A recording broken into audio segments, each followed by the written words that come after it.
Okay, let's talk about how aircraft are used in Assault Squad 2 in the editor for skirmish purposes, and all the different things you can use them, how you can use them, and script them, and place them down, have the AI run the aircraft, or fly them first person yourself.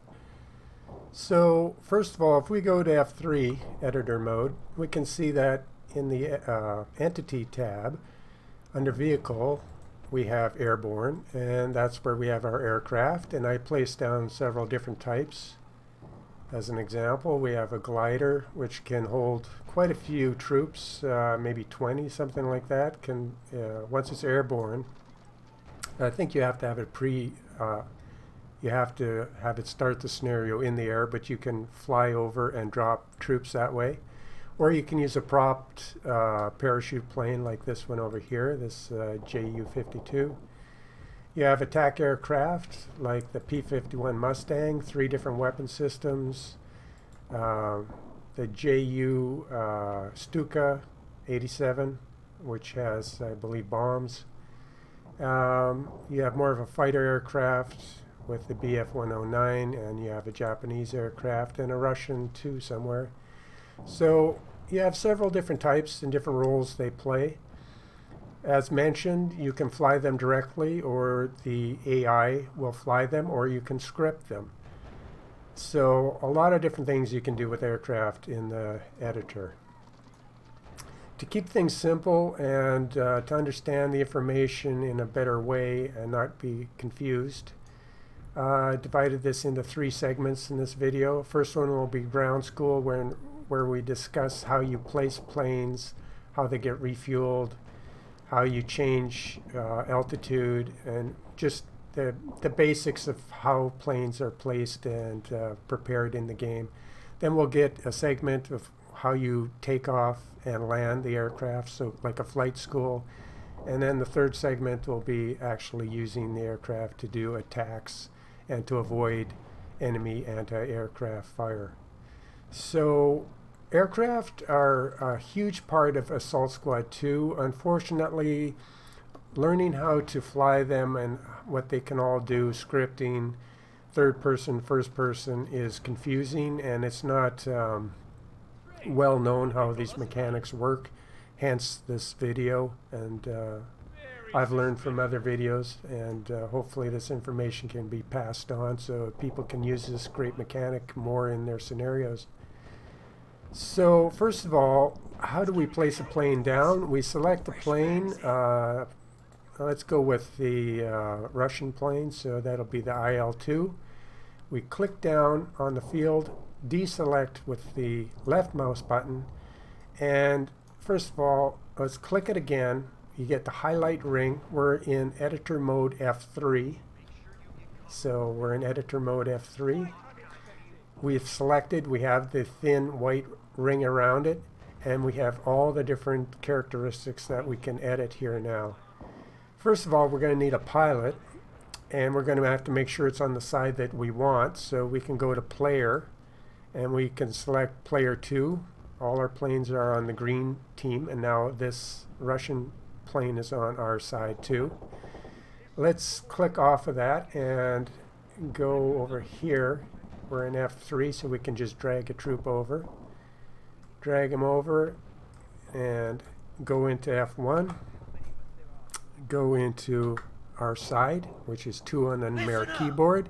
Tell them to jump in, so if you select a player and turn on his inventory, tell him to put his holster his weapon, climb into the plane.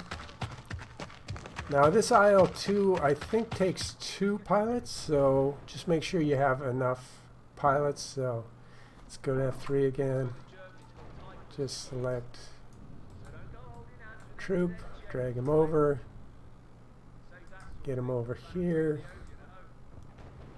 And yeah, I think it takes 2, so let's go back into F1. Tell him to jump in. Back to F3. The P-51 Mustang, it takes only 1 pilot. So these are all mechanics you have to understand so you don't get confused or disappointed why things aren't working. So when you have enough pilots, we have a pilot and a gunner. So the IL-2 actually has a gun in the back. You see this machine gun right here? This second guy is actually going to pilot that machine gun, which will work in the game in certain circumstances. So he's actually manning the gun in the back. So okay, we have the pilot, we have it on the right side. We can also change things like if there's any details on the plane, it would show up down here. We could change the details to show bombs or not show bombs physically on the plane. So this aircraft has two people that fly in it. It has rockets, it has bombs, and it has strafing bullets. 3 different types of weapons. So let's click off of there. And right now, if we go to F1, we have everything we need. And when you select an F1, you don't get a ring like you get a ring. If I select a tank, the selection ring shows up, the orange ring, yellow ring. That's not the case with aircraft for some reason in F1. So just make sure you have it selected by highlighting it, and then you can see in inventory, you can see the aircraft equipment. So it's ready to fly now. If I double click down here, it'll start moving forward and we could get into flight school, but that's for a little later.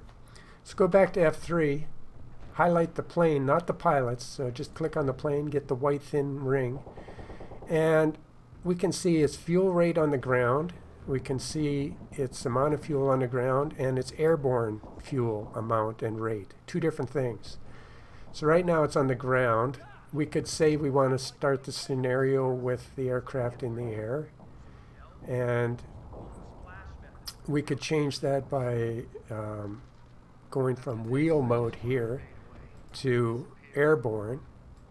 So now it's in airborne mode, and we can tell it to go to be a height of say 12 game units. So now it's in aircraft mode. Its landing gear went up automatically, engine came on, and it's ready to fly. So if I go back to F1, I literally, well, F3 deselected in F3, go back to F1, it will literally fly if I just give it a waypoint to fly with my cursor. But let's go back to F3 and learn a few more things we can find out about this plane. Let's delete this. Let's take a new plane. Let's go with a P-51. Click that, deselect, click it again, and now we have the plane. It's on our side. We could put a pilot in it, and we can change its rate of fuel usage.